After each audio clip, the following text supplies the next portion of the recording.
तो फ्रेंड्स, पति ने पत्नी को किसी बात पर 3 थप्पड़ जड़ दिए। पत्नी ने इसके जवाब में अपना सैंडल पति की तरफ फेंका। सैंडल का एक सिरा पति के सिर को छूता हुआ निकल गया। मामला रफा दफा हो भी जाता, लेकिन पति ने इसे अपनी तौहीन समझी। रिश्तेदारों ने मामला और पेचीदा बना दिया। न सिर्फ पेचीदा बल्कि संगीन। सब रिश्तेदारों ने इसे खानदान की नाक काटना कहा। यह भी कहा कि पति को सैंडल मारने वाली औरत न वफादार होती है न पतिव्रता। लड़के ने लड़की के बारे में और लड़की ने लड़के के बारे में कई असुविधाजनक बातें कही।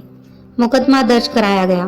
पति ने पत्नी की चरित्रहीनता का तो पत्नी ने दहेज उत्पीड़न का मामला दर्ज कराया।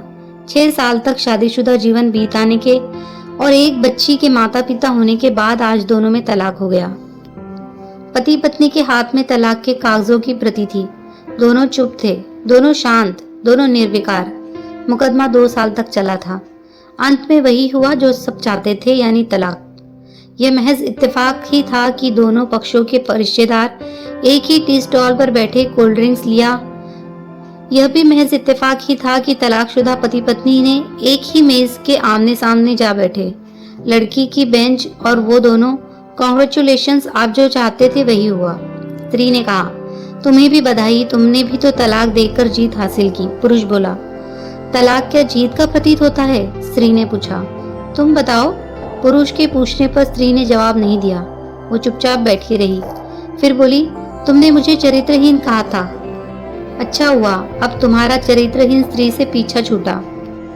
वो मेरी गलती थी, मुझे ऐसा नहीं करना चाहिए था। पुरुष बोला, मैंने बहुत मानसिक तनाव झेली है। स्त्री की आवाज सपाट थी, न दुख न गुस्सा।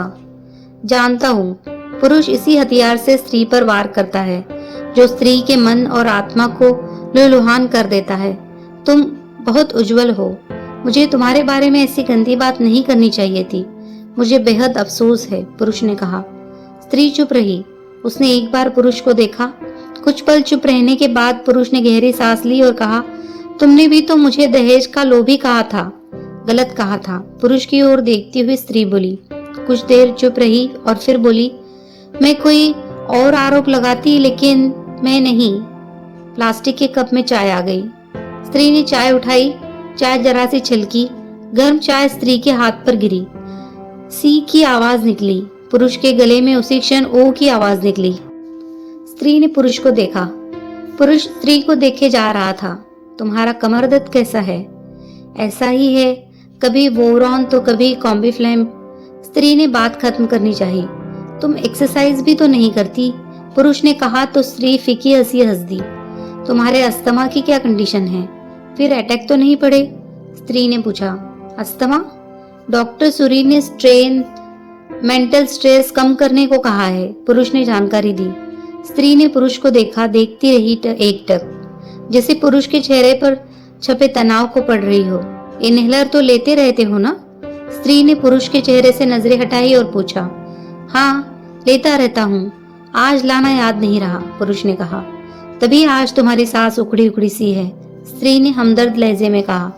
हाँ, कुछ इस वजह से और कुछ। पुरुष कहते कहते रुक गया। कुछ तनाव के कारण। स्त्री ने बात पूरी की। पुरुष कुछ सोचता रहा, फिर बोला, तुम्हें 4 लाख रुपए देने हैं और 6,000 रुपए महीना भी। हाँ, फिर? स्त्री ने पूछा। वसुंधरा वाले फ्लैट की कीमत तो 20 लाख रुपए होगी। मुझे सिर्फ 4 लाख रुपए चाहिए।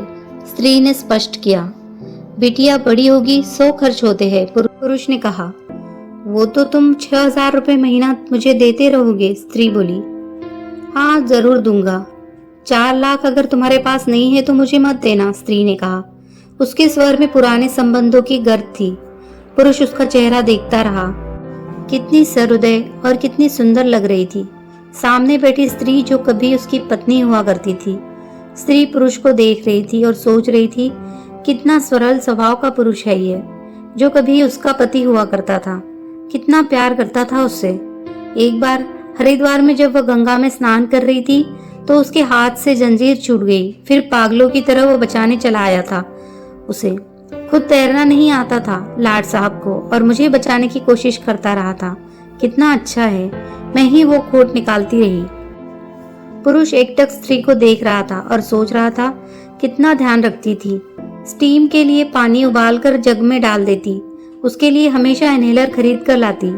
सेरेटाइड ऑक्यूलर बहुत महंगा था। हर महीने कंजूसी करती, पैसे बचाती और ऑक्यूलर खरीद लाती। दूसरों की बीमारी की कौन परवाह करता है? ये करती थी परवाह, कभी जाहिर भी नहीं होने देती थी। कितनी संवेदना थी इसमें। मैं अपनी मर्दानगी के नशे में रहा। काश जो मैं इसके जज्बे को समझ पाता। दोनों चुप थे, बेहद चुप, दुनिया भर की आवाजों से मुक्त होकर खामोश। दोनों भीगी आंखों से एक दूसरे को देखते रहे। मुझे एक बात कहनी है, आवाज में झिझक थी। कहो, स्त्री ने सजल नेत्रों से कहा। डरता हूँ, पुरुष ने कहा। डरो मत, हो सकता है तुम्हारी बात मेरे मन की बात हो, स्त्री ने कहा। तुम बहुत याद आती रही, पुरुष बोला।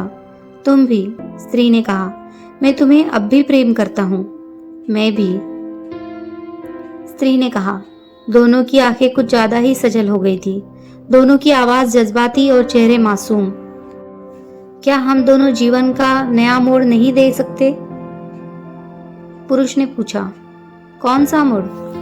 हम फिर से साथ साथ रहने लगे, एक साथ पति पत्नी बनकर, बहुत अच्छे दोस्त बनकर। ये पेपर? स्त्री ने पूछा। फाड़ देते हैं, पुरुष ने कहा और अपने हाथ से तलाक के कागजात फाड़ दिए। फिर स्त्री ने भी वही किया और दोनों उठ खड़े हुए। एक दूसरे के हाथ में हाथ डालकर मुस्कुराए। दोनों पक्षों के रिश्तेदार हैरान परेशान थे। दोनों पति पत्नी हाथ में हाथ डाले घर की तरफ चले गए। घर जो सिर्फ और सिर्फ पति पत्नी का था।